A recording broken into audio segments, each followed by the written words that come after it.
Hi boys and girls. I know with everything going on, things can be a little scary at times, but I wanted to read a story to you guys and let you know that everyone out here is doing well, and I hope you are too. This is a story about Mr. Pusskins. It's called A Love Story, even though he looks kind of angry in the picture. Some of you have heard this story already, and I know it's a favorite. So that's why I chose to read it again. Mr. Pusskins, A Love Story. This is the story of a little girl called Emily and her dear cat, Mr. Pusskins. Emily adored Mr. Pusskins. Each morning, she would invent fun games for Mr. Pusskins to play. In the afternoons, she'd brush his long fur and tell him, "Oh, Mr. Pusskins, what a handsome boy you are. I do love you ever so much." Look at his face. And each night, Emily would snuggle up in bed and read Mr. Pusskins a special story. But Mr. Pusskins never listened. The girl's constant babbling, blah-de-blah, blah, blah, bored his whiskers off. He wanted more than this dull life. So one night, he left. He went to places he wasn't meant to go and did things he wasn't meant to do and made friends with the pesky cat gang. Life without Emily was such naughty fun. Look at them all. Meow, meow. Everyone is telling them to be quiet, hush, as they're howling at night.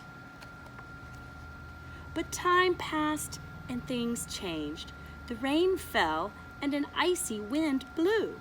The things Mr. Pusskins wasn't supposed to do were not fun anymore, and his new friends were not really very nice.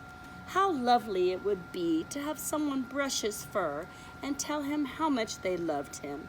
Oh, he felt all alone.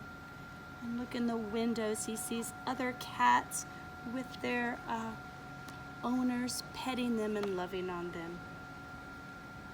Then down the gray streets fluttered a tatty old poster.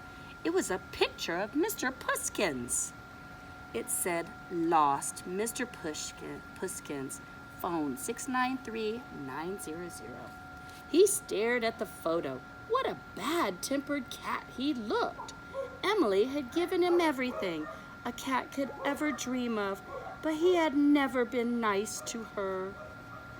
Oh, how sorry he felt. Mr. Pusskins found a phone. He dialed the number from the poster and he waited anxiously. Someone answered. "Meow," whimpered Mr. Pusskins in a very sad little voice. From the phone, "Oh, Mr. Pusskins, is that you? Oh, thank goodness," said Emily. "Wait there and I will come and get you." Mr. Pusskins sat patiently. Would Emily find him? Did she still love him? He waited and waited, but Emily did not come. Then, from over the mountains, he heard a car. Mr. Pusskins' heart leapt. It was Emily. His dear Emily was coming for him.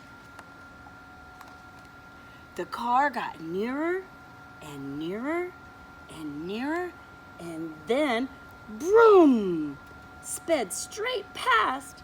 "Meow," wailed Mr. Pusskins.